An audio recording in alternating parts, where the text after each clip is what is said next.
Bom, vamos começar a apresentação. Eu sou Rubem, né, eu sou mestrando na PUC, em Psicologia Clínica, né, no Núcleo de Estudos Jungianos, e hoje a gente vai conversar um pouco sobre por que Jung, né? A pergunta, por um tempo, até tinha falado com a Lu outro dia, se eu poderia um dia fazer uma apresentação que seria mais ou menos o seguinte: o porquê eu sou junguiano, né? O porquê Jung é interessante, por que vale a pena a gente se debruçar sobre os 18 volumes da obra completa, mais os seminários, mais as memórias, ações e reflexões, ou seja, despender tanto tempo, né? Por que vale a pena? E hoje eu vou falar um pouco sobre o porquê eu acredito que Jung é um cara interessante de se estudar ainda hoje. Então eu vou falar sobre considerações sobre as relações entre epistemologia, ética e história. Bom, então um pouco de antecedentes, né? Como que eu cheguei nesse tema, como que eu comecei a me interessar por Jung, né? Isso começou no segundo ano de faculdade já, então já tem alguns anos, uns 6, 7 anos que eu estou me debruçando, e isso se acentuou há 2 anos atrás, quando eu estava trabalhando com o João, com a Marilena, com a Ana Rios, né, e com a Paula Perrone, provavelmente alguns de vocês devem conhecê-los, e a gente fez um trabalho muito interessante. Foi uma revisão de vários periódicos junguianos. A ideia era fazer a totalidade, né? Como bons intuitivos, a gente achou que daria para fazer tudo. Impossível. Mas a gente chegou a compilar 800 artigos e categorizar. E uma boa parte deles a gente teve que ler na íntegra. Principalmente os 30 primeiros anos da Spring, que eu fiquei encarregado. Então, eu passei os últimos 6 meses lendo os autores clássicos, né? Lembrando, a Spring o primeiro periódico junguiano que surgiu em 1941 em Nova York, né? E vários autores clássicos, inclusive o próprio Jung, publicou nele. Então, Seminário das Visões, uma boa parte dele está lá. Então, você tem artigos de 50, 55 páginas falando sobre isso. Então, você tem a Bertain, o Neumann, você tem a von Franz, etc. Autores muito, muito relevantes. E a partir dessas leituras, eu comecei a entender que o pensamento junguiano é muito voltado para questões históricas. Então, a história dentro do pensamento junguiano tem um fator fundamental. E a gente compreender bem a obra do Jung é entender a historicidade dessa obra. E para entender essa historicidade, a gente tem que entender também os aspectos éticos e epistemológicos que estão envolvidos nisso, né? E as suas múltiplas relações. E aí, como que isso se desenvolveu? A partir dessas leituras, eu comecei a me debruçar no meu mestrado, que eu estou falando sobre o consumo e minimalismo. Só que como que eu cheguei nesse tema, né? Tem poucos junguianos falando sobre consumo e menos ainda falando sobre minimalismo, que é um tema muito recente e muito fascinante também, porque, como alguns autores colocam, é um ponto de contato de contradições do tempo presente. Então, ele, ao mesmo tempo, englobado pelo neoliberalismo, e, ao mesmo tempo, ele destoa dele. Ao mesmo tempo que ele abraça o ideal da individualidade, ele se afasta em práticas coletivas. Então, é um movimento muito interessante. Só que, como que entender isso de uma maneira junguiana, com a ajuda de Jung e os pós-junguianos? E essa é a ideia. A gente pensa na sociedade de consumo, só que a sociedade de consumo não surgiu do nada. Ela não paira no ar, ela não é absolutamente um evento que acontece do nada. Ela tem um monte de precedentes, que eu vou falar um pouco mais adiante nessa conversa, que a possibilitam, inclusive aspectos psicológicos. E é neles que eu me foco no meu mestrado. E esses aspectos psicológicos, eles surgem em reação ao momento histórico, em reação a um determinado ethos do contemporâneo. O Jean Baudrillard, né, um grande autor dos anos 70, ele chama a nossa sociedade de sociedade de consumo. E isso é muito relevante, porque se a gente pensar no começo do século XX, ainda nos Estados Unidos, né, tem um artigo que eu li na revisão, fala muito interessantemente que ainda se produziam coisas em casa, nos Estados Unidos. Hoje em dia é um dos maiores mercados, em que até bolo você produz com uma caixinha, não é uma coisa mais ou menos feita em casa. Então, é interessante entender essas problemáticas. Então, o que eu estou trazendo aqui são ferramentas para a gente começar a refletir sobre o mundo contemporâneo, ou seja, abordar o mundo contemporâneo de uma maneira transdisciplinar em que a gente envolva aspectos da psicologia analítica com ciências como a economia, como a história, e isso é fascinante. É realmente um campo muito promissor para a gente chegar numa beira, num ponto de contato entre eles. Então, vamos lá. O Jung era um pensador intuitivo, como sabemos. E como um bom intuitivo, ele tinha amplos e diversos interesses, e ele tinha inconsistências, modificações e escolhas na abordagem dele. Ou seja, ele, por vezes, dava ênfases de maneiras diferentes para cada conceito que ele dava. Claro que ele passou por modificações. Por exemplo, a ideia de arquétipo passou de imagem, né, como se fosse um imprint no começo da obra dele, que a gente herdaria essas imagens, por uma visão muito refinada, né, que ele conceitua com a ideia do arquétipo psicoide, né, o arquétipo que estaria nessa relação do espectro da psique, né, com um ponto arquetípico espiritual e um outro ponto nos instintos, com uma construção, uma elaboração da ideia de arquétipo mais avançada. Então, ele tem modificações, ele tem inconsistência. Como ontem o Jorge estava falando, e uma palestra muito interessante, ele citou o Sanford algumas vezes. Como eu vou falar de ética, né, por acaso, também está muito relacionado com o que a gente viu ontem, o Sanford fala que em relação ao problema do mal, o Jung ele é francamente inconsistente. Tem vezes que ele fala do mal absoluto. O que significa um mal absoluto? O Sanford é categoricamente contra essa ideia. Então, ele aponta essas contradições e vários outros autores junguianos também apontam essas inconsistências dentro do pensamento do Jung. E como o Jung tem essas inconsistências, qualquer autor junguiano tem que, de certa forma, encontrar o seu caminho dentro da vasta obra do autor. E isso, inevitavelmente, leva a escolhas. A gente acaba tendo que fazer escolhas e pontos em que a gente foca mais ou menos. Então, vamos mais para o próximo slide. O que eu vou falar nessa conversa que tem que ficar? Que são os 3 pontos principais. E a partir deles, a gente vai ver as suas múltiplas interações no capítulo que a gente vai discutir sobre história. Então, vamos primeiro ver epistemologia, depois um pouco sobre ética, e finalmente a visão de história, e como que a história está relacionada com aspectos epistemológicos e éticos. Então, vamos lá. A epistemologia. O que Jung tem de interessante que é remarkable, né, que é realmente notável na obra? A psicologia do século XIX, né, ela surge enquanto ciência do século XIX.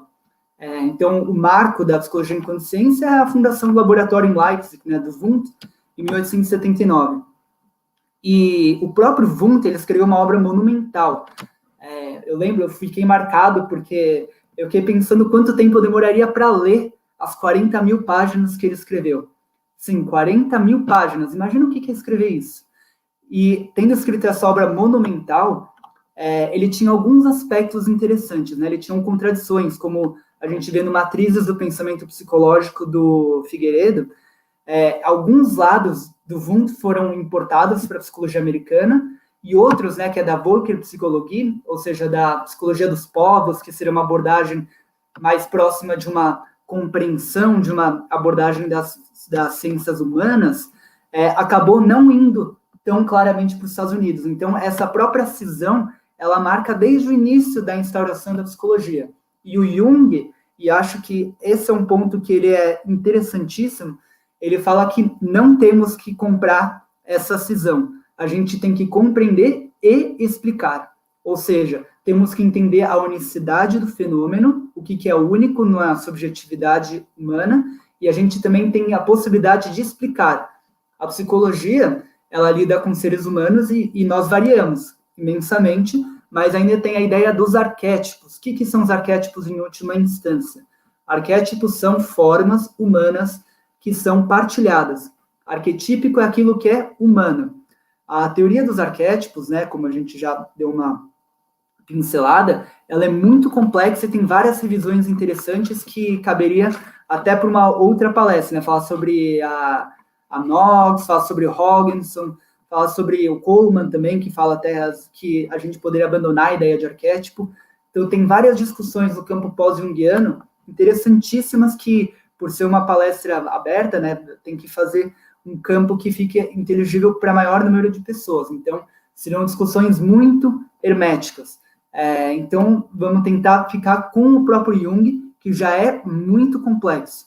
Mas essa ideia de arquétipo, eu acredito que mesmo sendo pós-junguiano, mesmo sendo muito consistentes, nós temos que tomar muito cuidado em como lidamos com ela, porque é precioso entender essa ideia do único e do universal, daquilo que é próprio de cada um e daquilo que é partilhado pela humanidade. Em segundo lugar, que é o aspecto ético, tem a consciência, que a gente vai trabalhar bastante, que não é a consciência do ego, é a consciência moral. E o seu confronto com o código moral, ou seja, com o código que é presente.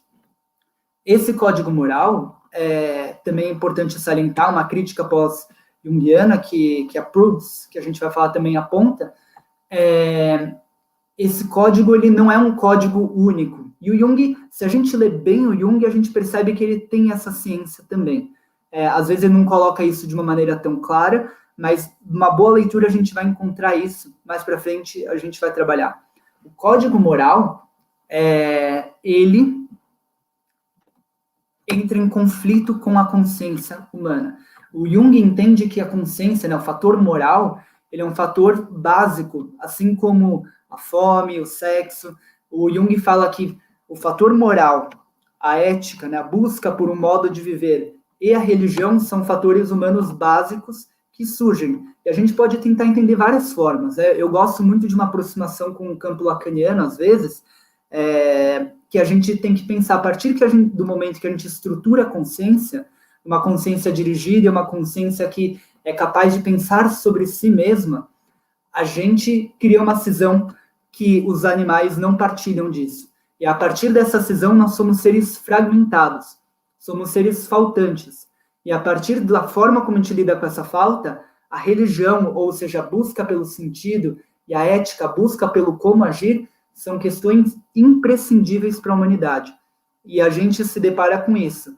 O iluminismo, o materialismo do século XVIII, do século XIX, né, que aparece claramente de uma forma moderna, eles tentam, muitas vezes, colocar a religião como se fosse nada além de que um preconceito a ser superado. E a gente vê isso em vários historiadores, em vários sociólogos contemporâneos, que não, a gente pode abrir mão da religião, mas a religião simplesmente, o religioso, ele vai se colocar no meio daquilo que a gente está vivendo, ele vai aparecer de alguma outra forma. Então, essas são as questões. E em tempos de instabilidade, como todos nós sabemos que vivemos hoje, em que passamos, inclusive, é um assunto interessantíssimo, pensar o contemporâneo é muito complicado, ainda mais do que é muito fresco, né? Mas em tempos de... estamos todos em casa, né? Estou falando isso via um webinário. Nós temos que repensar os nossos valores, os nossos códigos, nosso padrão de conduta.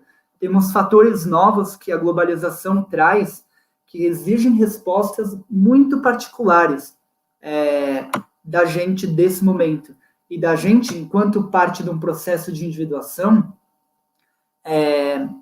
eventualmente podemos nos deparar com estas perguntas de como eu me conduzo, como que eu toco o meu negócio, como que eu contribuo, como que o meu consumo afeta o mundo e como que a forma capitalista, neoliberal de produção, desimpedida e sem regulação, como, por exemplo, o mercado de derivativos, que foi uma das grandes motivos da quebra de 2008, né, da crise do subprime, com essa formação de CDOs e etc., né, como instrumentos de lidar com dívidas, nós acabamos construindo mundos que são frágeis, que podem entrar em conflito, e a nossa consciência de algumas pessoas, como a gente vê, por exemplo, no Occupy, começam a se rebelar contra esses modelos, ainda que não consiga entender muito bem, tem um sentido de desconforto, porque são instrumentos muito refinados que você tem que quebrar a cabeça para entender o que é um swap, o que é uma opção de compra, uma opção de venda, são conceitos bastante abstratos.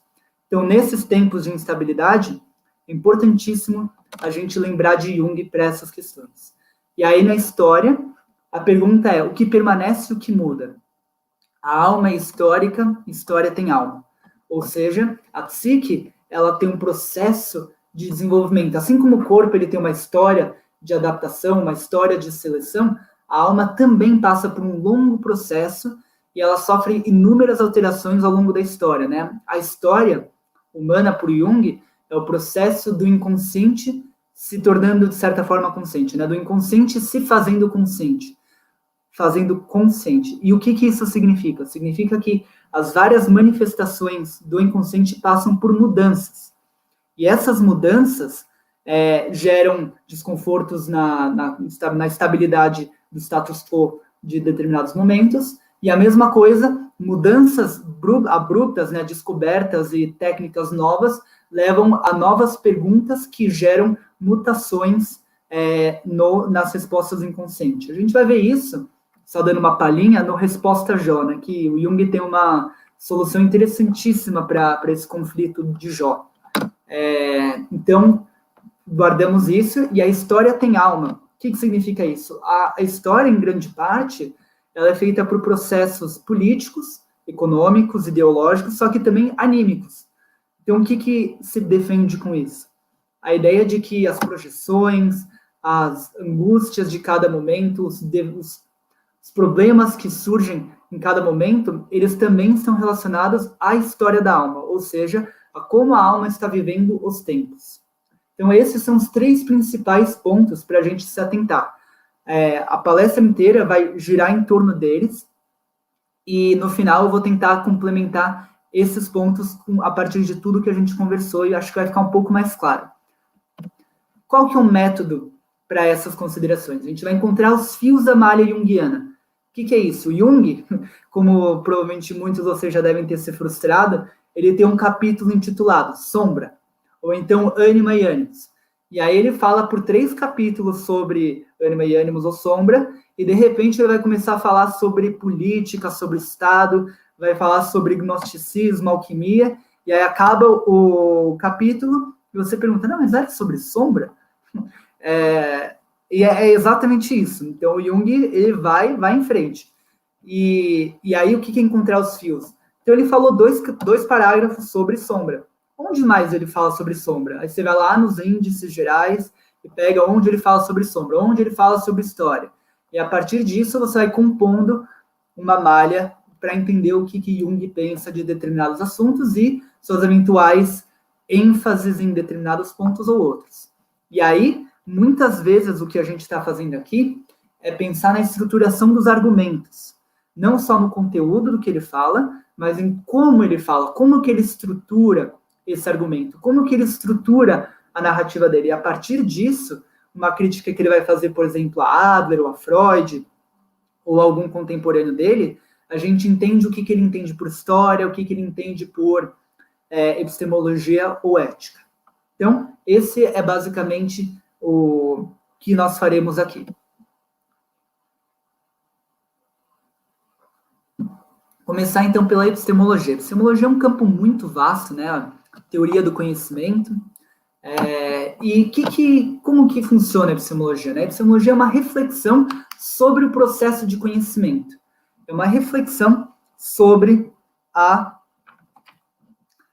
o próprio pensar, sobre a própria construção do pensamento. Então, o que acontece? A Heloísa Pena, né, genial, na dissertação de mestrado dela, ela fala o seguinte: de modo geral, a epistemologia refere-se ao estudo dos fundamentos, origem, natureza, valor e limites do conhecimento, no âmbito de um modelo científico ou filosófico. Está intimamente ligada às concepções ontológicas do paradigma. O que isso significa? Ou seja, a Heloísa Pena, ela defende que o Jung seria um paradigma. Essa é uma concepção que é interessante. Paradigma é uma coisa bem discutida, né? A psicologia, para muitos filósofos da ciência, ela seria uma ciência, ou tem uma pretensão à cientificidade que ela seria pré-paradigmática, ou seja, que ela não tem um paradigma. Eu gosto de pensar na psicologia analítica como um modelo, mais do que como um paradigma, mas tudo que ela fala é muito interessante. Só essa questão do paradigma, que é importante a gente atentar, que nem sempre é exatamente um paradigma, que envolveriam vários critérios de intersubjetividade da sociologia da ciência, que a psicologia, para alguns, não consegue suprir. Mas o modelo junguiano, ele tem aspectos ontológicos, epistemológicos, e tem a questão do método. Então, entendendo bem a epistemologia, ontologia e método, a gente consegue fazer e trabalhar Jung de uma maneira interessantíssima, né? Tem vários movimentos muito interessantes de pensar Jung com Kohut, por exemplo, com pensar Jung com Lacan. Tem vários desdobramentos de se pensar Jung. E a partir do momento que a gente tem uma base sólida da epistemologia, da ontologia e do método de construção de conhecimento junguiano e das técnicas que aí derivam para a clínica, a gente pode beber em outras fontes. E aí que é legal. E a gente consegue fazer um diálogo que não é uma posição perdida, mas a gente consegue fazer isso de uma maneira coerente e rigorosa. E esse diálogo é muito importante, seja com as ciências duras, por assim dizer, com a neurociência, com a física, com as várias outras psicologias, mas esse ponto de vista epistemológico é crucial para se fazer isso de uma maneira clara e precisa. O Jung, ele é interessante porque ele está num conflito epistemológico interessante da época dele. O Jung foi leitor de Bergson, né, Henri Bergson. Ele partilhou um pouco do kantismo, ele era um leitor de Kant, de James. E se a gente parar para pensar Bergson, Kant, James, a gente está falando dos princípios da filosofia contemporânea, que vai se desmembrar, né, em filosofia analítica e filosofia continental, né, na fenomenologia, existencialismo. Então, por exemplo, a ideia de James de fluxo de consciência, que está presente dentro do Jung, de certa forma, a conceituação de consciência para o Jung, que é importantíssimo, né, para essa consideração epistemológica, ela bebe muito no James. E quem bebe no James é, por exemplo, Husserl, quando ele vai falar de intencionalidade.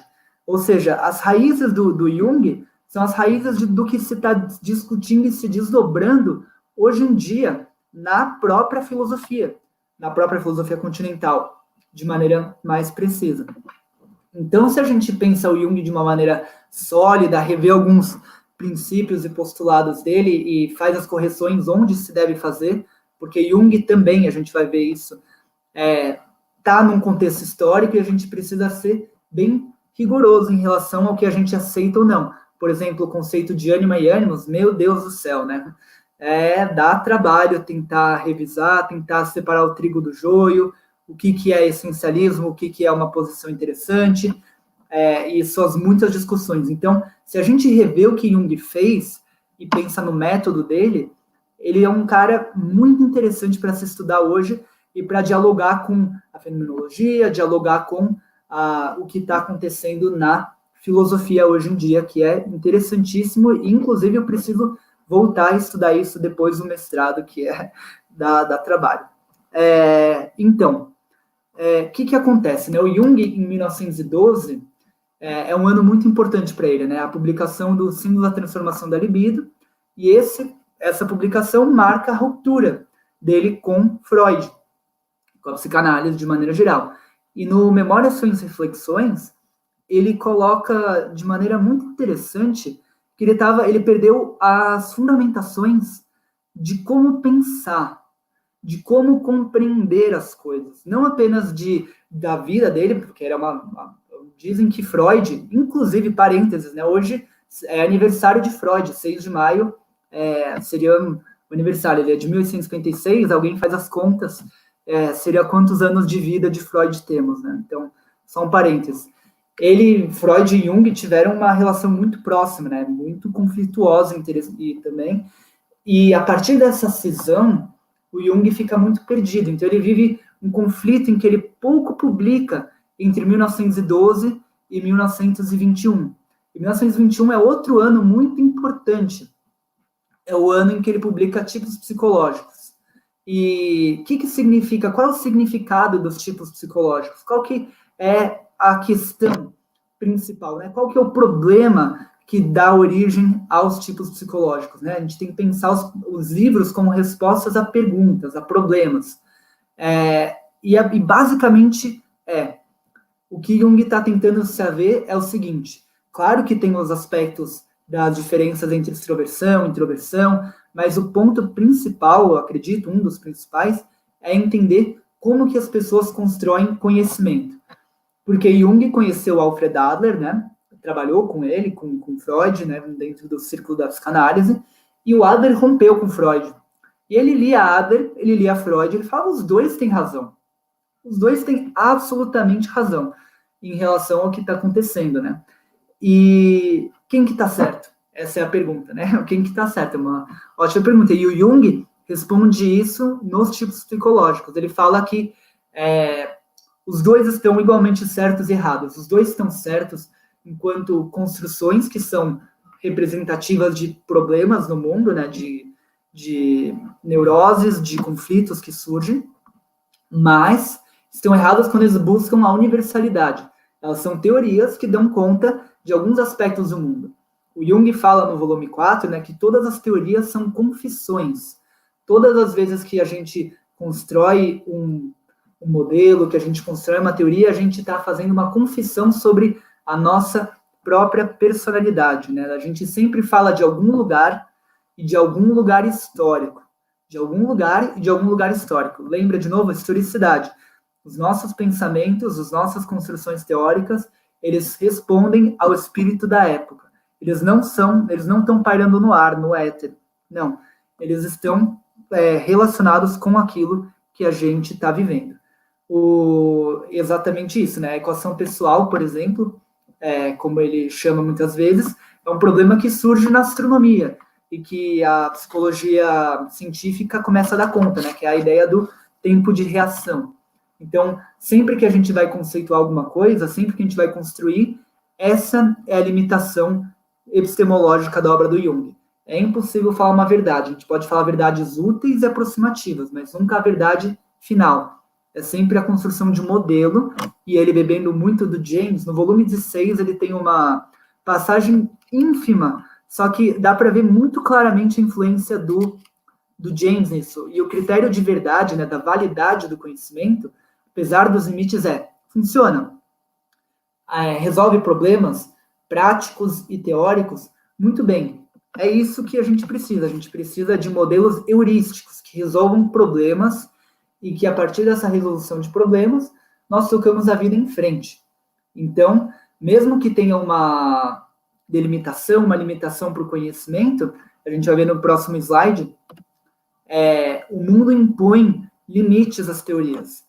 Então, o que isso significa? Mesmo que a gente tenha uma multiplicidade de teorias, as nossas teorias elas têm que estar, segundo Jung, amparadas no mundo. Não adianta nada a gente construir um monte de teorias que não tem nenhum fundamento no real, entre aspas, né? Naquilo que chuta de volta, né? Eu lembro de um professor de filosofia que falava que o mundo kicks back, né? The world kicks back, ou seja, o mundo responde. Se a gente constrói uma teoria que não tem pé nem cabeça, ela não funciona. Ela não se mostra eficaz, ela não tem efeito, e ela mostra que ela se mostra infrutífera. Então, uma boa teoria, um bom modelo, ele resolve problemas que estão vinculados ao mundo. E eu acredito que a psicologia analítica é um bom modelo que permite resolver problemas no mundo. Ou seja, ela permite resolver problemas da ordem prática e da ordem da compreensão de textos. Nessa mesma época, de 1912 a 21, o Jung passa por aquilo que ele chama de confronto com o inconsciente. O que significa isso? Né? Ele estava num momento muito conturbado, né? 1912, tem que lembrar, são as vésperas da Primeira Guerra Mundial, que é uma guerra sangrenta que muitos autores colocam como se a Europa tivesse perdido a sua ingenuidade. Como se precisasse, né? Parênteses também, né? A Europa cometeu atrocidades brutais, né? Com o mercado escravocrata, com o colonialismo no final do século XIX, mas a batalha sangrenta em que tinham milhões de mortes, né? Sem precedentes, ela mostra essa ruptura com a inocência da Europa, para alguns autores, isso é interessante. Então, o Jung, nesse momento, de 1912 a 1921, 1916, ele está passando por um conflito em que ele se confronta com o inconsciente. Então, na autobiografia dele, ele fala várias vezes sobre a experiência imediata, sobre como ele entra em contato com a experiência da própria psique, ou seja, com o próprio caldo que dá origem à psicologia analítica. Ele fala isso inúmeras vezes. As experiências que ele tem nessa época, inclusive o Sete Sermões aos Mortos, de 1906, nele a gente tem os primórdios de toda a ideia de self, da ideia da prima matéria, né, no pleroma, ou seja, da substância que ela é completa, mas ela é inconsciente, até a ideia do processo de individuação em germen, ou seja, já tem os primeiros sinais do que vai acontecer mais para frente. E o Jung coloca essa ênfase muito fortemente na realidade psíquica. E isso a gente vai entender mais para frente, quando a gente falar sobre história, vai se mostrar muito importante, porque para o Jung chegou a hora de entender essas vivências do numen, né, essas vivências do religioso, daquilo que é digno de consideração pelo homem, pela humanidade, de uma maneira subjetiva, ou seja, uma maneira que a gente volta para dentro, sem projetar fora, de uma maneira que a psicologia permitiria. E essa de certa forma, uma das pretensões da psicologia analítica também, nessa virada que o Jung representaria. Então, ele fala diversas vezes, né, meu ponto de vista exclusivamente fenomenológico. Interessa-se por ocorrências, eventos, experiências, uma palavra, por fatos. Ou seja, os fatos psíquicos, né, a vivência psíquica para o Jung é um outro. É como se fosse uma coisa que acontece para a gente. E isso é interessantíssimo. Qualquer pessoa que tenha meditado alguma vez ou tenha passado por uma análise ou experimentado um momento de introspecção sério, consegue perceber que a psique ela está se comportando o tempo inteiro, ela está se mexendo o tempo inteiro. Não somos nós que pensamos, pensamentos que nos têm muitas vezes. Ou seja, é uma realidade objetiva, né? O inconsciente é uma realidade objetiva, não é parte do ego, não é parte do eu. Ele ocorre à revelia e, por vezes, em franca contradição com o próprio eu. Então, ele toma isso como a experiência imediata. E isso ele vai ver também nos textos e na experiência clínica dele. Então, qual que é a fonte do conhecimento para Jung? É a experiência imediata, seja a própria, que ele tem nesse período de confronto com o inconsciente ao longo da vida dele como um todo, seja através do contato com os pacientes, seja através da leitura dos textos que ele entra em contato. Porque a psicologia analítica, se não me engano, o Murray Stein coloca que no Mapa da Alma que ela é profundamente feita por textos, ela é uma leitura de textos. Isso também está no compêndio da Cambridge, né? Quando a gente vai ver sobre a crítica literária, sobre a relação com a literatura. Então, o Jung é um leitor de textos. Toda a tradição alquímica, gnóstica, do cristianismo, da patrística, o Jung não foi num rito desse tipo, ele não entrou em contato com isso propriamente, mas através de textos. Então, os textos são, através da palavra, são estampados os símbolos, e esse é, sim, o objeto da psicologia analítica, como a gente vai falar mais para frente. Para Jung, o conhecimento é influenciado pela psique do sujeito conhecedor, mas diferente de Nietzsche, ele considera o conhecimento, assim como as ações humanas, condicionados tanto pelo objeto como pelo sujeito. Ou seja, tentando finalizar esse slide, o conhecimento surge da interação entre a subjetividade humana e aquilo no que ela se debruça. E sobre aquilo que ela se debruça e estuda. E que não é um conhecimento que é absolutamente fidedigno, mas, ao mesmo tempo, ele não é completamente arbitrário.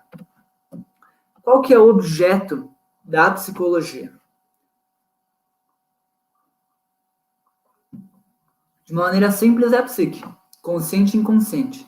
Só que a gente tem que lembrar de Levinas, né, um autor dentro da tradição continental, que fala que a subjetividade humana ela é absolutamente opaca às nossas tentativas de entender, de vivenciar. Então, Então, por exemplo, vocês que estão me ouvindo, vocês estão me vendo falar, estão vendo meu slide, só que o ponto de vista que vocês estão vendo, eu nunca vou ter acesso a isso.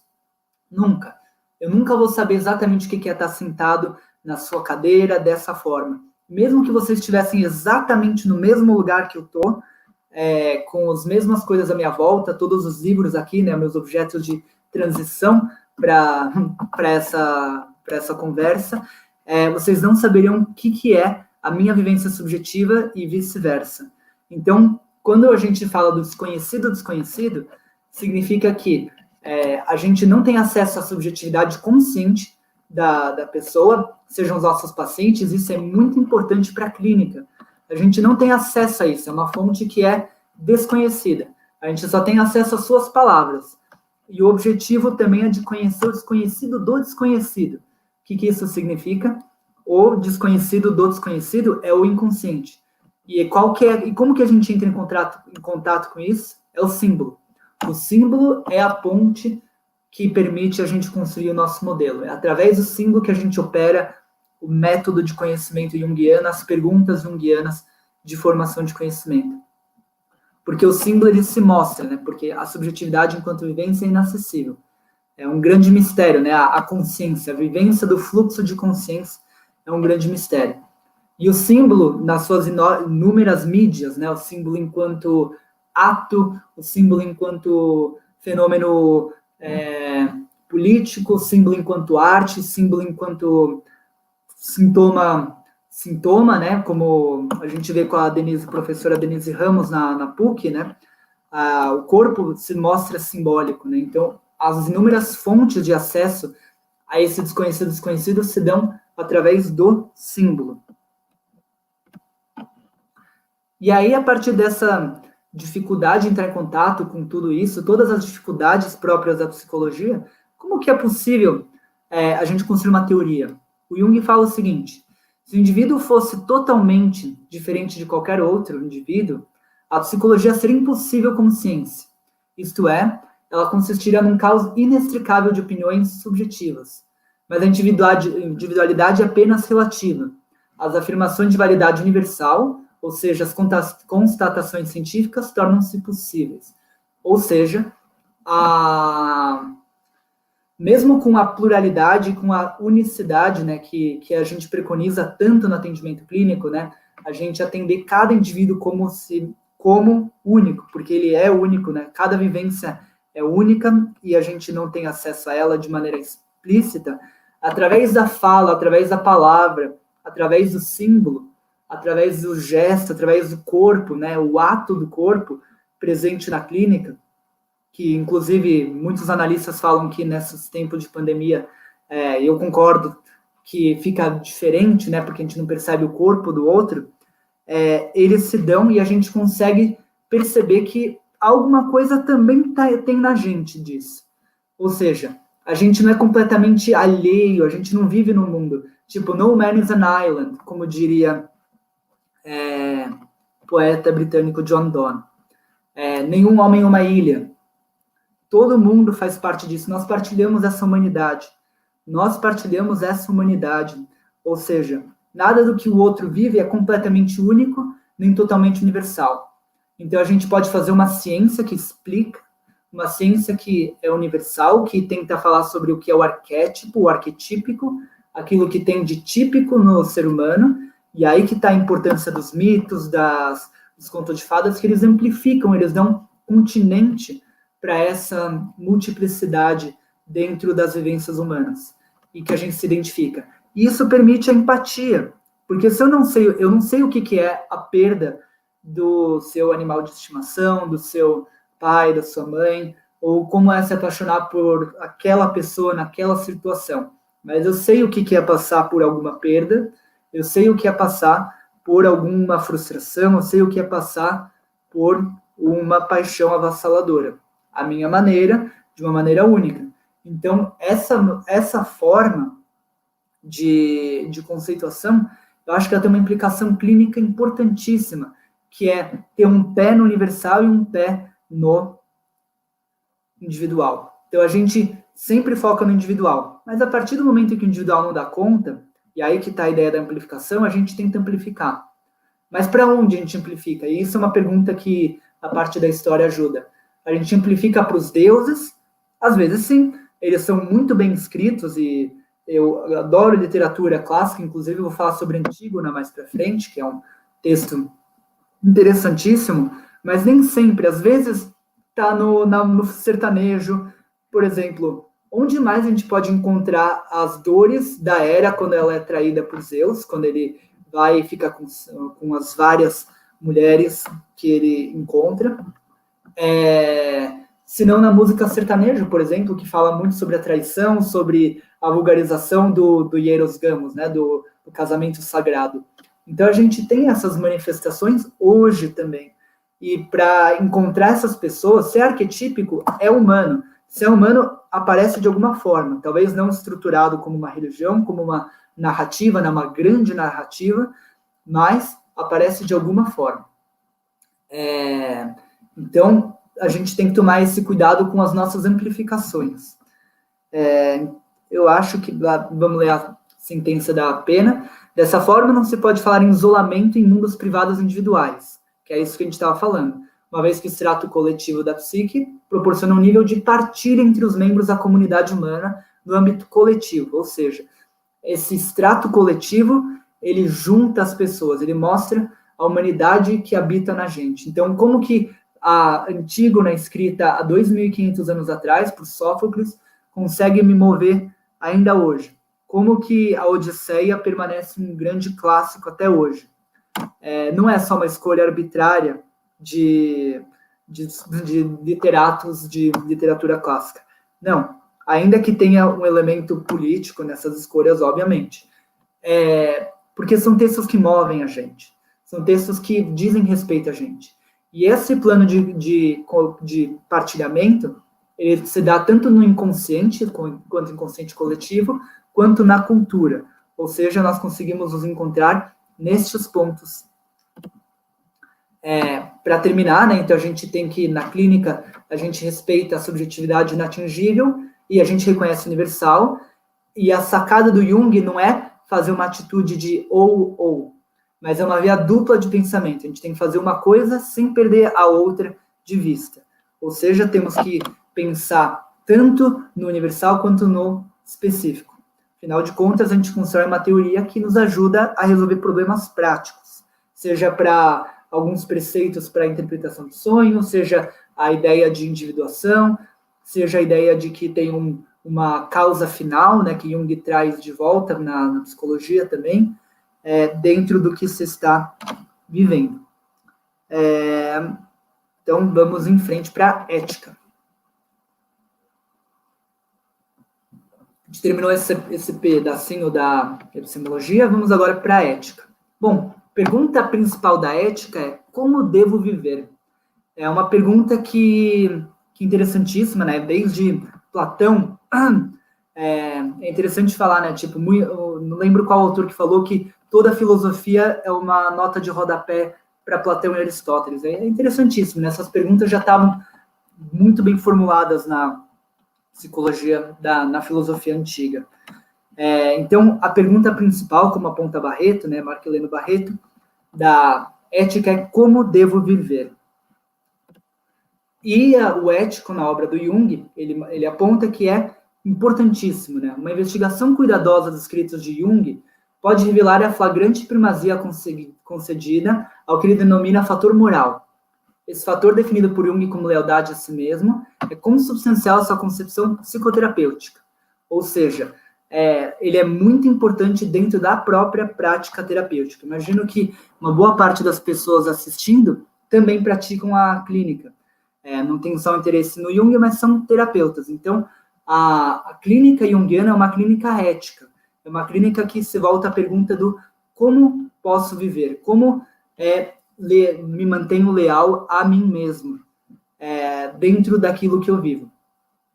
Então, essa é uma questão importantíssima dentro do Jung, e aí a gente chega num ponto que é importante. Um dos conceitos mais importantes para o Jung, como a gente viu formulados já em 1916, o germen, pelo menos, nos 7 Sermões aos Mortos, é o si mesmo. e o seu corolário, né, que é a individuação. E essas duas partes são completamente presentes dentro da ideia de ética. A ética, né, a gente vai perceber que ela é um conflito entre código moral e consciência humana. E a partir disso, a partir dessa diferença, é que nós temos o conflito ético e nós temos o processo de individuação. O processo de individuação é um processo ético e religioso. Religioso para Jung, né, seria mais um tópico imenso para se trabalhar também. Religioso significa a consideração cuidadosa do numen, aquilo que merece consideração e diz respeito aos arquétipos, né, e diz principalmente em relação ao self e os seus desdobramentos ao longo da história. Mas isso é uma visão ainda bem por cima. Ele escreveu volumes e mais volumes sobre religião. A gente vai falar um pouco sobre algumas dessas viradas que Jung percebe. Inclusive, o Jung coloca uma virada que a autora Proulx, uma filósofa canadense, coloca que o Jung tem uma inovação interessante que é o fator moral. Ele é tão crucial que ele pode fazer as pessoas até adoecerem. Não saber como agir, não saber como proceder, faz as pessoas entrarem em tanto conflito que elas adoecem. Como a gente falou, o Jung, ele vai e volta muitas vezes na obra dele, só que esse artigo de 1958, quase no fim da vida dele, né, ele morreu em 61, ele fala do começo ao fim sobre moral. Então, o título em alemão dele, o título em português é A Consciência na Visão Psicológica, e o título original é Gewissen. Por que isso é importante?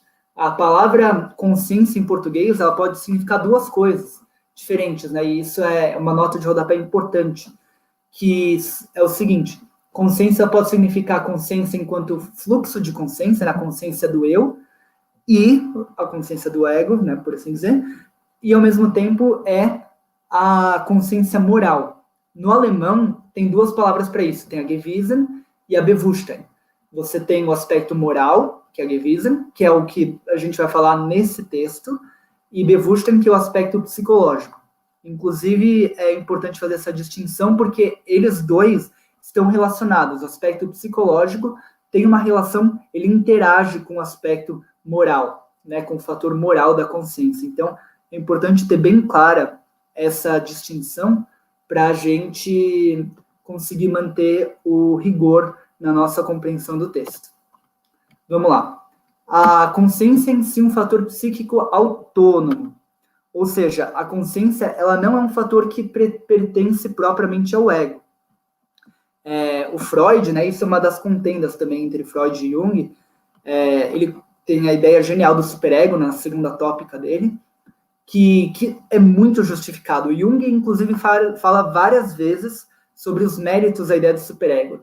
Só que o Jung, lidando com algumas pessoas, ele começou, e consigo mesmo, ele começou a perceber que tem uma fissura entre a relação entre o superego e o fator moral. Às vezes eles se descolam, ou seja, aquilo que é introjetado, aquilo que é adquirido como primeira parte, na primeira parte da vida, né? Aquilo, inclusive, na primeira parte da vida podem ter vários conflitos, como pós-junguianos vão falar também,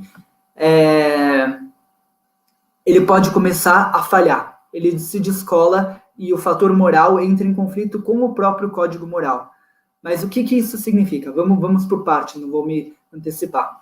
Ou seja, você tem uma consciência em si, um fator psíquico autônomo e universal. O Jung fala que é arquetípico, é uma coisa que é partilhado por humanos. E o Jung, inclusive, fala que não só os humanos, mas os próprios animais domesticados, dos quais dizemos erroneamente não possuem consciência, têm complexos e reações morais. Olha que interessante, a gente demorou um monte de tempo, né? Eu lembro que, alguns anos atrás, teve uma publicação, acho que da Cambridge, de Oxford, que uniam vários neurocientistas e pesquisadores falando que os animais tinham consciência. Eles falavam consciência no nível psicológico, né? O Jung aqui está falando que ela tem uma consciência, inclusive, moral. Tem um primatólogo, o Franz de Waal, que é interessantíssimo. Ele fala que os animais, outros animais, ele tem aspectos morais. E ele tem experimentos muito interessantes, ele é com macacos caputinos. Se não me engano, ele faz um experimento mais ou menos assim. Ele coloca numa gaiolinha, que dá para ver, então imagina assim, é tipo isso daqui. Você tem dois lados, só que eles conseguem se ver, eles estão divididos por uma parte, né? E a partir dessa divisão, um consegue ver o outro. E aí eles são instruídos, né? Eles começam a aprender uma tarefa, que é quando o pesquisador joga uma pedrinha, eles vão e devolvem a pedrinha e recebem um pepino em recompensa. E eles fazem isso por algumas sessões, até que finalmente, quando o comportamento já está bem estabelecido, o pesquisador joga uma pedrinha, ele devolve como costume, só que agora vem a virada. O pesquisador dá para um dos macacos uma uva, que é muito mais saborosa para um cappuccino, e para o outro ele continua dando pepino. E aí o macaquinho começa a ficar, entre aspas, né, muitas aspas, dá para projetar nos animais, indignado. Ele começa a ver se a pedrinha dele está funcionando, ele bate para ver se está funcionando, até que ele finalmente entende a injustiça. E ele se rebela, ele começa a chacoalhar a grade, e o autor ele brinca, né, na apresentação dele, que não é muito diferente do que acontece no Occupy. Ou seja, pessoas trabalhando, algumas no mercado financeiro faturando milhões por dia e outras que trabalham igualmente muito e que não ganham tanto dinheiro. E tem alguma coisa errada em relação a isso. Então, esses conflitos, né, que eles começam a aparecer, éticos, morais, essas reações morais, elas já estão presentes em outros mamíferos, já estão presentes em outros animais. E então é um fator psíquico autônomo, não é necessariamente muito desenvolvido, e a gente tem que lidar com esses fatores de uma maneira muito judiciosa, não pode ser qualquer coisa, não vale qualquer coisa. Não podemos aceitar, porque a psique, como a professora Liliana Vaba fala muitas vezes, né, se a gente for seguir a psique 100%, sem uma crítica da consciência, sem uma atitude simbólica, a gente não atravessa nem a rua, né, a gente acaba ficando no caminho. Então é importante a gente ter essa atitude do ego, que é o que vai constituir o comportamento ético. Não é nem seguir o código, nem seguir só a consciência moral. E aí, o que é, no final das contas, esse código e essa consciência moral?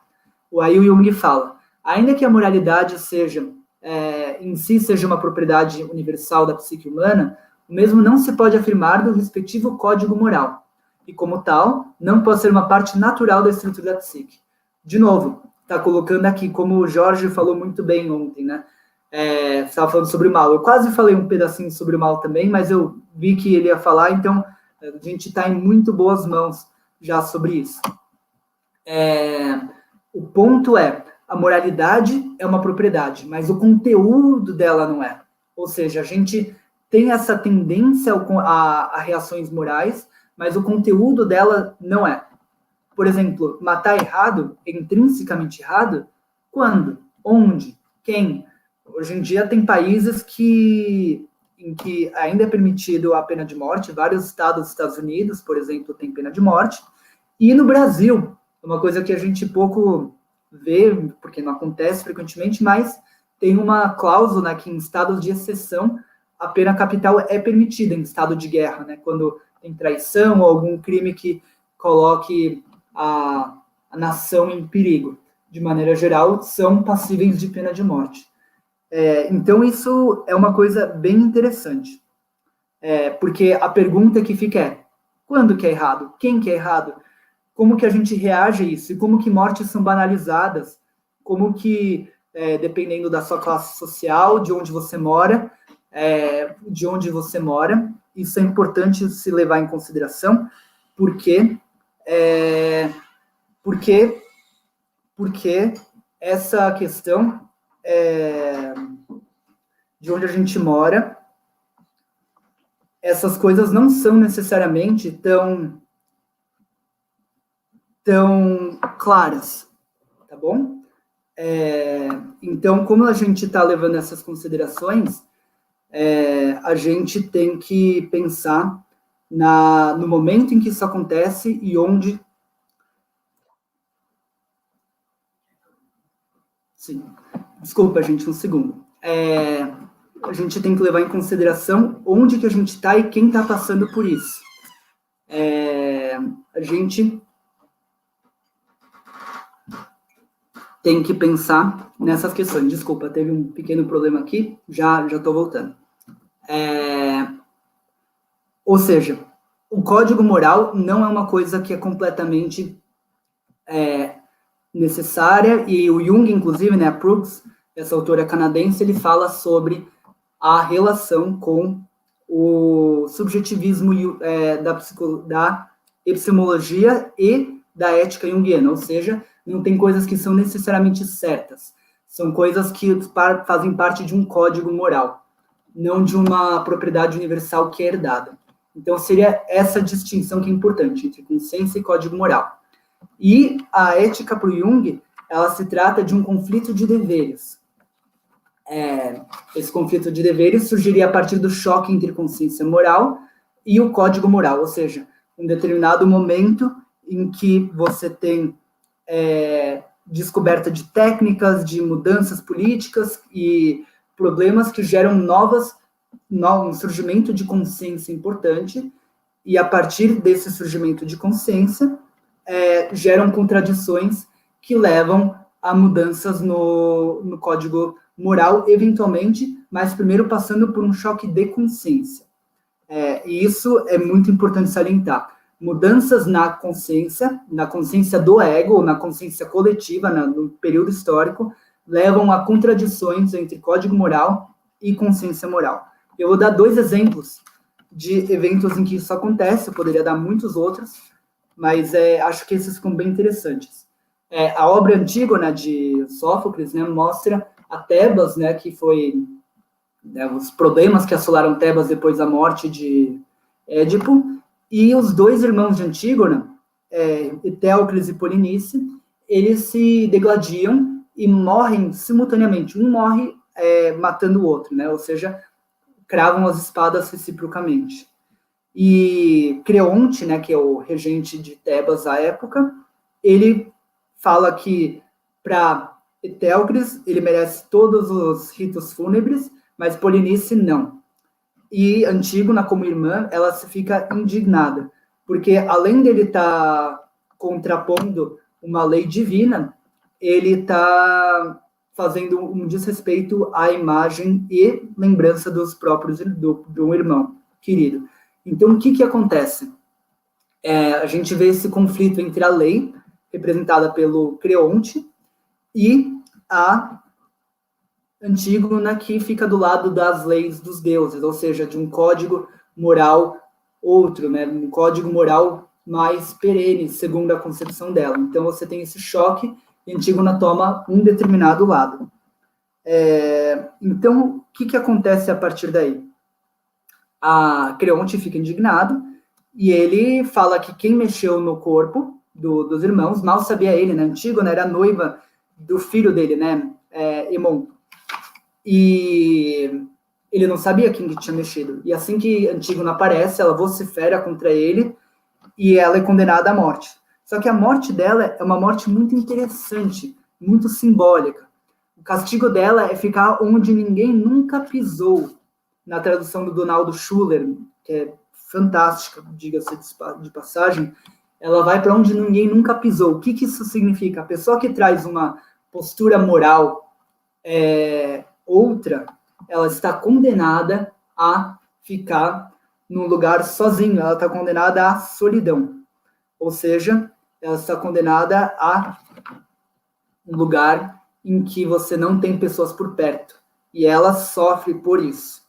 E ela acaba, spoiler, não lembro quem falou, mas que clássicos não se tem spoiler, né? Porque é isso, a gente tá lendo e relendo, né? O clássico, o Italo Calvino fala, não é o livro que a gente lê, mas é o que a gente relê, né? E é isso, e ela morre sozinha. E abraçada com Hemon, ou seja, o amante dela, filho de Creonte, ou seja, quando você se aventura a contrapor a moral vigente, cuidado porque seu paradeiro pode ser o cárcere ou a morte. Isso a gente vê na história de inúmeros mártires ao longo da história. Então, o que fica disso?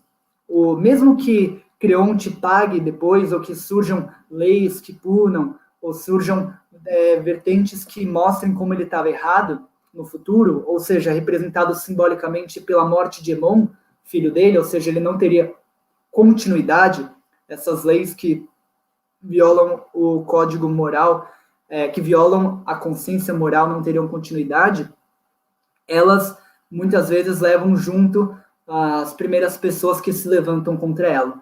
Então é importante a gente lembrar disso, que quando a gente vai se levantar contra um código, como que a gente vai fazer isso? Qual é a estratégia? O ego tem que estar presente. A Antígona, ela, de certa forma, morreu não só porque ela estava indo contra Creonte, mas porque ela também cometeu, de certa forma, uma interpretação possível é que ela cometeu a híbris. Ela estava muito certa de si mesma, ela não conseguiu dialogar, ela não conseguiu ter aquilo que era muito caro a Polis, né, na época do Sófocles, a Grécia, né, a Atenas, né, de Péricles, né, toda essa questão da democracia que estava começando a tomar forma. Então, o que acontece? Essas questões levam em consideração que, a pessoa pode morrer, pode ficar sozinha, e é o que Jung também fala, né, o caminho dele foi solitário por muito tempo, quando você tem desbravamentos éticos e que você não está acompanhado, e mesmo que você esteja certo, potencialmente certo, talvez você não veja o dia disso chegar. E outro lugar que é interessantíssimo, esse livro é maravilhoso também, né, da Desobediência Civil do Thoreau, que é fez parte do transcendentalismo americano. Ele escreve em 1849 esse texto em que ele se recusa a pagar imposto de renda, ele se recusa a pagar as taxas para o governo. Por quê? Porque ele estava, nessa época, nos anos 40 do século XIX, né, 1840 e poucos, os Estados Unidos estava travando uma guerra contra o México, que ele considerava injusta e desproporcional, que inclusive ocasionou na fundação, né, na ampliação do Texas, que é um dos maiores estados dos Estados Unidos, né, principalmente dos Estados Unidos continental, né, sem considerar o Alasca. E, ao mesmo tempo, tinha uma sociedade escravocrata no sul.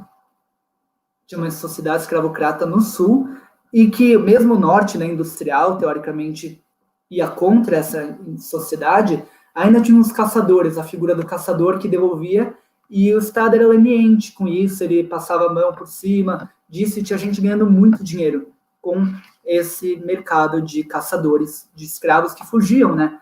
Tanto se vocês, agora me lembrei, se vocês leram As Aventuras de Huckleberry Finn, do Mark Twain, fica muito claro isso, né? Quando eles estão atravessando o Mississippi, até onde que se não me engano, o Jim, tem anos que eu li, ele ficaria livre, ele seria um homem livre ou não, dentro dessa jornada.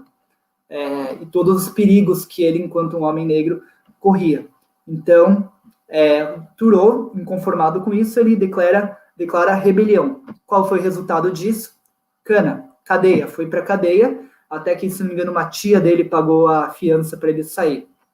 Mas são exemplos, né? Eu poderia trazer a Rosa Parks, né, também, dentro do movimento da segregação americana, que ridiculamente durou até os anos 60. Mas a partir dessas mudanças de consciência, de novas coisas, né? Um exemplo interessante também, né? Como que muitos dos americanos começaram a se tornar anti-separação, né? Anti-separatistas da Jim Crow Laws. Eles lutaram juntos. Eles lutaram na Guerra do Vietnã. Eles percebiam que a pessoa que estava do outro lado do campo, né, junto com eles, lado a lado no campo, era a mesma pessoa que estudava em escolas piores, que tinham condições precárias e que eram chamados de separate but equal, né, que eram separados mas iguais, o que era uma grandiosa mentira. Então, a partir dessas construções, nós percebemos que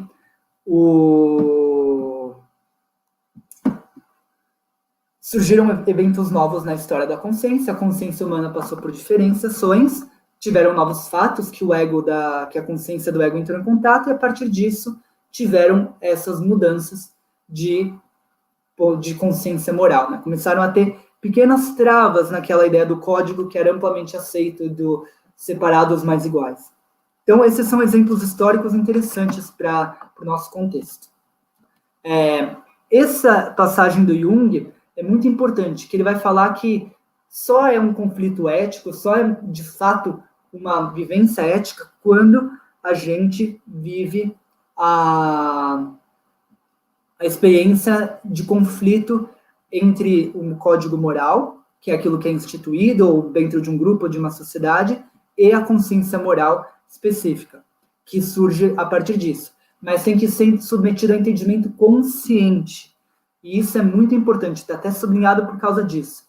O entendimento consciente faz toda a diferença. A gente tem que aguentar os opostos, e aí que o Jung fala. O ethos é uma instância especial daquilo que chamamos função transcendental, que é aquela que surge a partir do momento de conflito de opostos. Ou seja, quando a gente aguenta aquilo que aparece com essa contradição, com esse embate, e a gente sustenta até o aparecimento de um terceiro. E é esse terceiro que representaria o avanço, um passo em direção a uma posição mais integrada. Então, recapitulando, né? O ser humano, ele tem vários impulsos distintos, ele tem aqui, né? Tipo, ele tem vários impulsos distintos, ele tem uma formação de superego, que seria a introjeção dos códigos, só que isso não dá conta completamente do código da consciência moral humana, e elas começam a entrar em choque algumas vezes, nem sempre. Jung salienta várias vezes que esse aspecto da individuação, a individuação do ponto de vista ético, religioso, que é muito importante, nem sempre toma lugar dessa forma. Às vezes a individuação de uma pessoa consegue se dar num contexto de uma moral vigente, de um tempo que consegue abarcar essa vivência.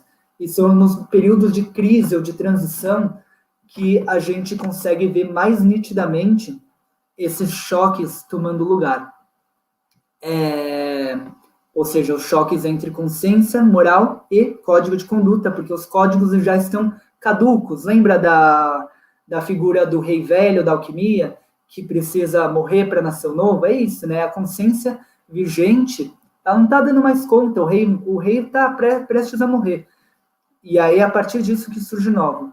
Então, o que acontece? O ser humano tem vários impulsos, né? O ser humano, o Jung distingue entre energia e forças, né? A gente tem várias vivências como fome, sexualidade, arte, religião, etc., que compõem o ser humano, e elas podem ser julgadas a partir dessa consciência moral.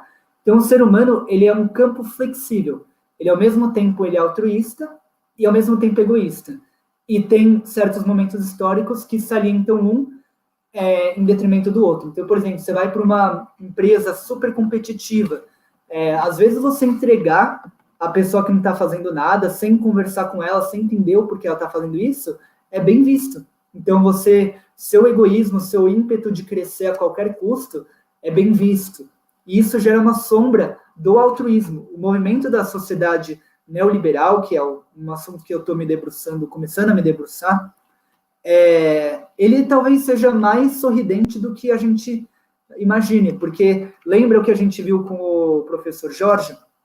A sombra não necessariamente são aspectos ruins, são aspectos não vividos e que podem ter um aspecto que são jocosos ou que são triviais. Então, a pessoa que é boazinha, a pessoa que se preocupa, claro que a boazinha também pode ter uma sombra, mas a pessoa que é cordial, que ela coloca os outros na frente, que escolhe um emprego que talvez não seja necessariamente completamente voltado para os lucros, ela pode ser vista como um trouxa, como uma pessoa que não tem valor na sociedade.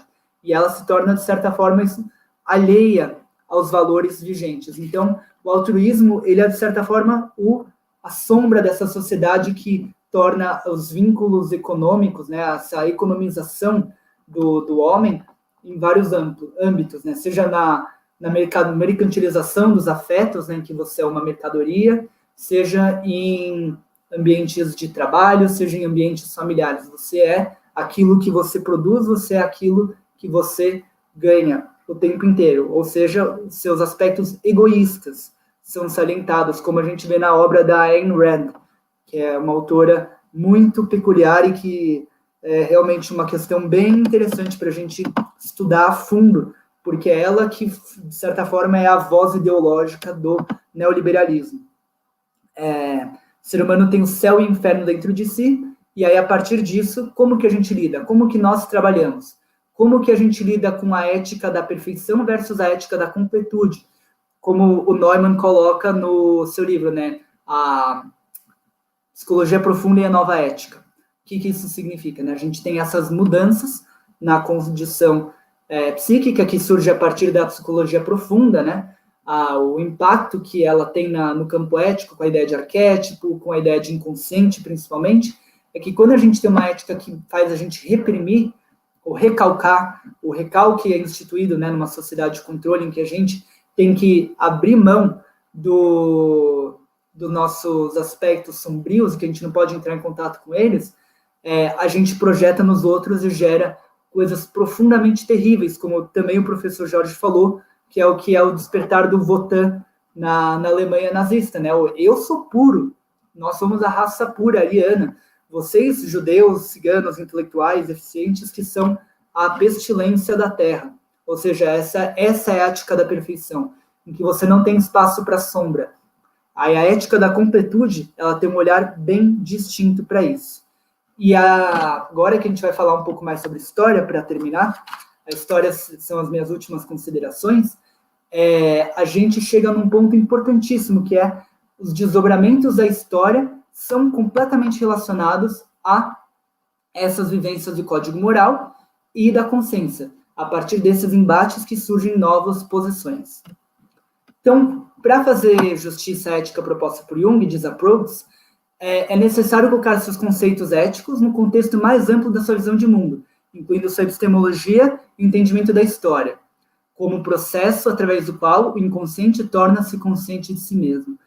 Essa sentença da Proust, a próxima, do próximo slide, são basicamente todo o suco dessa palestra.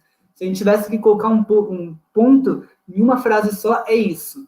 Por isso que a gente fez todo esse processo, para entender a ética do Jung, para entender a epistemologia dele, a gente tem que pensar historicamente, para entender a ética, a gente tem que pensar a história, para entender a epistemologia, a gente tem que entender a história do Jung. E aqui ele fala, se não me engano, esse texto é o Resposta a Jó. A única certeza que dispõe a nossa inteligência é de que trabalha com imagens, representações, que dependem da fantasia humana e seus condicionamentos, tanto em relação ao espaço como ao tempo. O que isso quer dizer?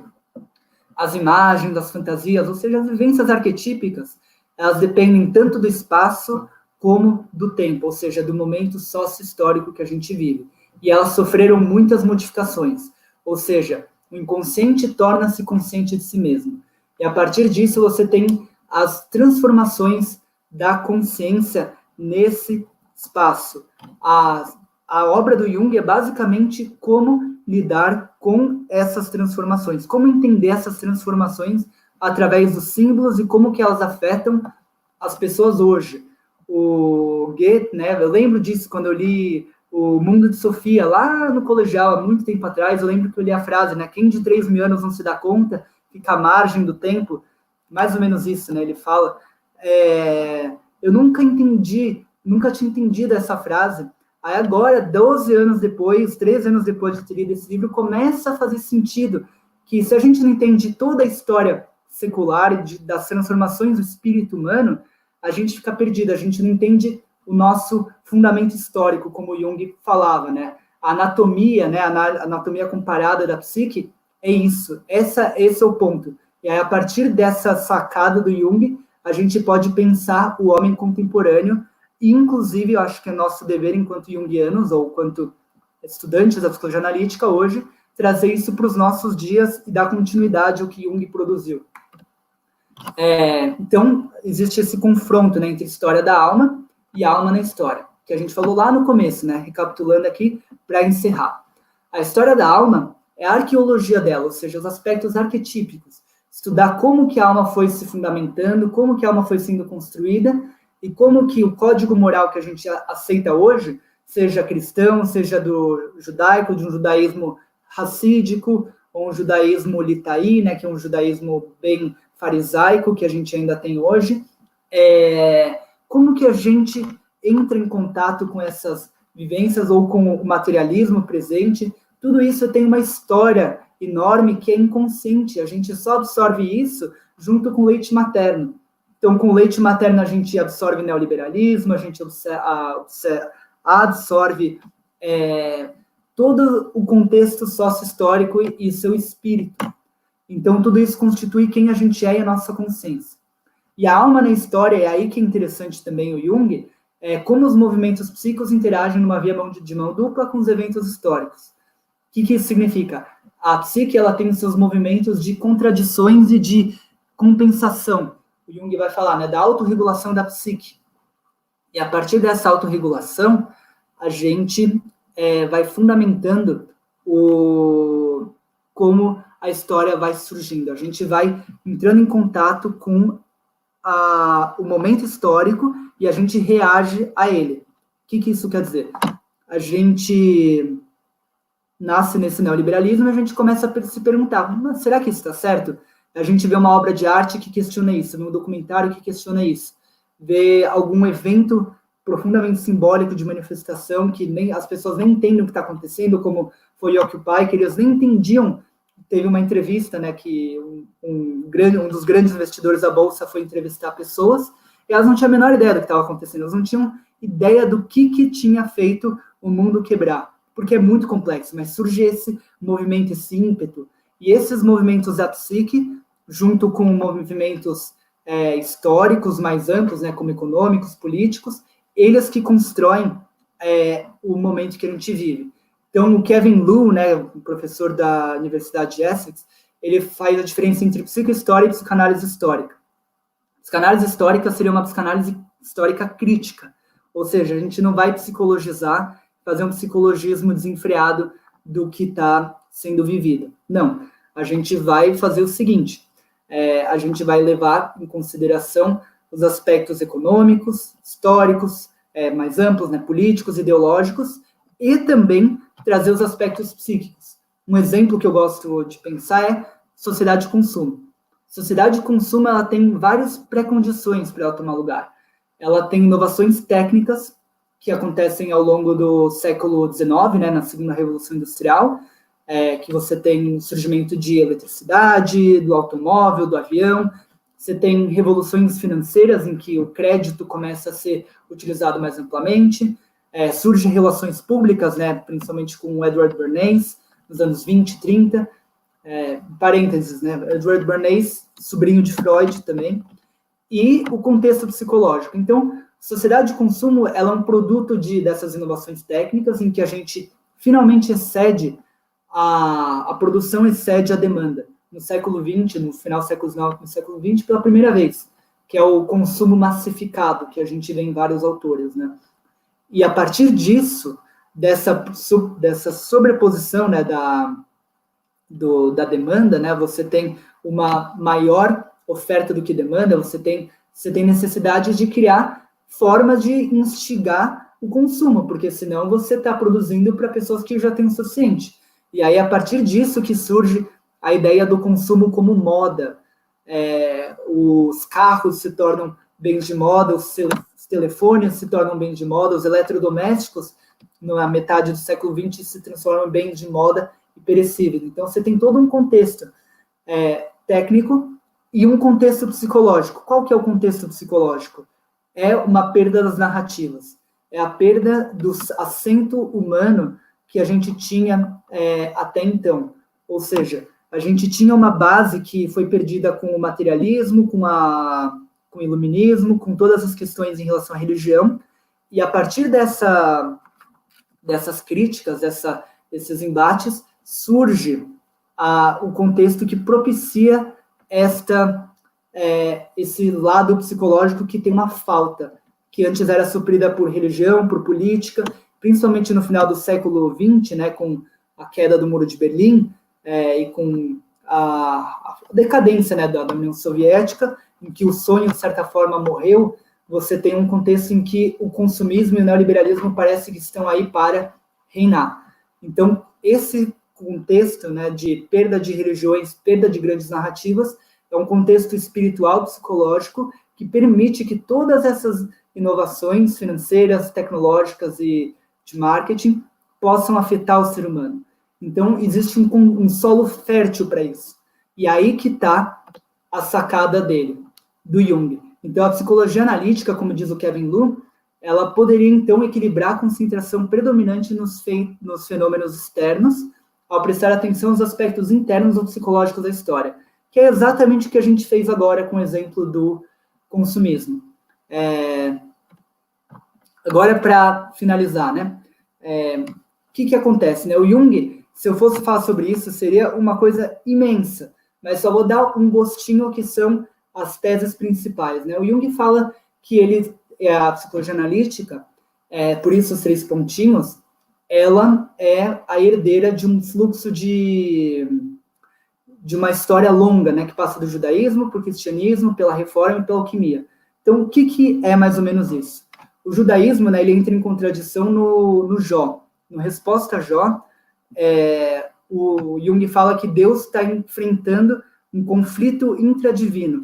A partir do momento que Jó percebe a contradição de Deus, com Deus que ao mesmo tempo é severo e bondoso, e que ele coloca Deus contra Deus, essa consciência que se transforma leva a uma mudança na própria forma de ver o divino.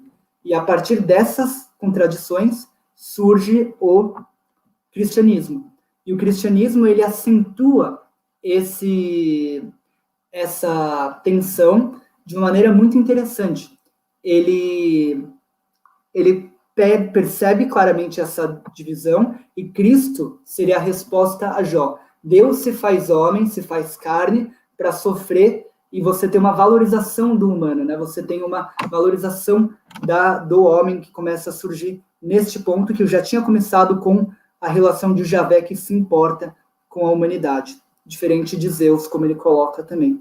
E aí, a partir disso, você tem o famoso conflito do 3 e do 4 do Jung, e que a alquimia seria uma compensação ao cristianismo, que estaria focado muito no espírito, muito nos fatores masculinos, e que perdeu a ânima de vista, perdeu o feminino e a matéria de vista.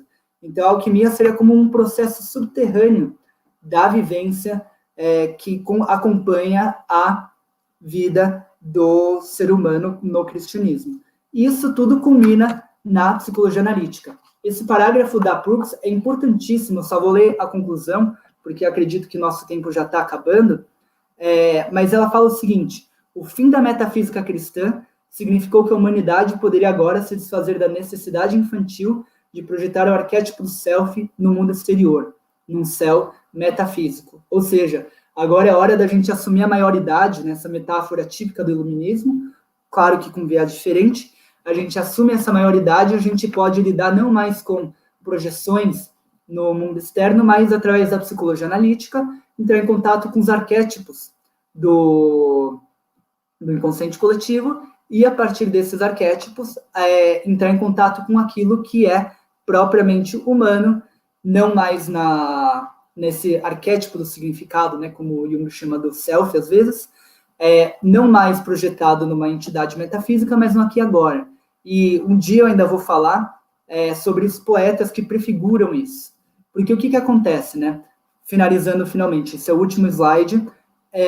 Essas contradições do tempo, elas aparecem tanto nas produções teóricas, ou seja, as nossas construções teóricas, e aí que tem a epistemologia, elas são delimitadas pelo tempo, elas acontecem num lugar histórico. Então, Freud, ele é fruto, segundo Jung, também da época vitoriana, né? De uma época muito castradora, de uma época em que a repressão era uma forma muito, muito premente, né? Então, o Alan Watts, né, que é um cara que eu gosto muito, o Jean, sempre converso com ele,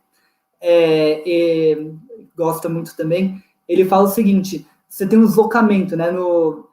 Na era vitoriana, as mulheres se transformam em poltronas, em sofás. Se você vai ver a decoração da era vitoriana, você tem a sexualidade é tão restringida, você tem tantas camadas de roupa, que ela acaba sendo projetada nos móveis, nas formas outras. Então, você tem muitas neuroses do tipo, né? a doença de uma era de castração do tipo é claramente a neurose, né? A histeria, as clássicas histéricas do Freud, né? E do Breuer, que ele vê. Então, Freud é um efeito do tempo também, assim como o próprio Jung, ele fala isso.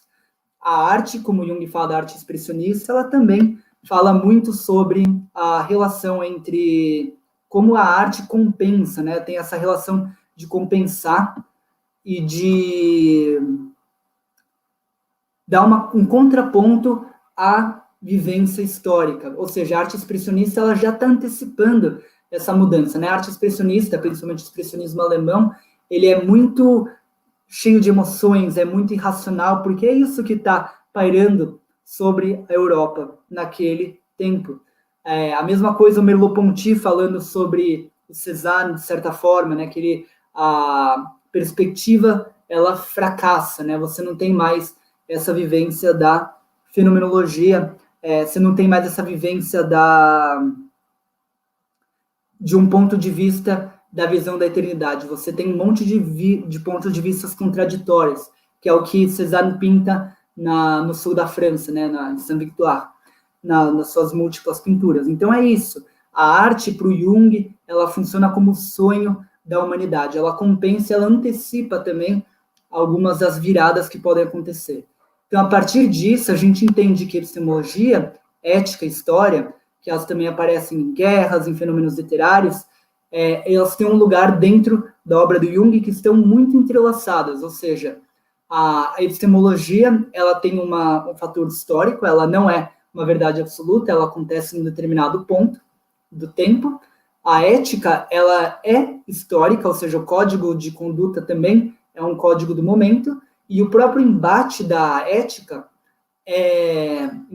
entre código moral e consciência é o devir da história, é o fluxo de como a história vai se desenrolando em parte. A gente tem que tomar cuidado com isso, a gente não pode fazer uma história de maneira abrupta, né? A psicohistória do Kevin Liu. A gente tem que levar em consideração aspectos outros, se não psíquicos, para a gente não cair numa posição muito, muito branda e a gente tentar colocar todos os fatos na nossa teoria, né? Colocar numa história de Procúcio, né? Um leito de Procúcio que a gente enfia tudo para caber no paradigma junguiano. Então, eu acho que é isso que eu tentei dizer nessa última hora e meia. E é isso, muito obrigado.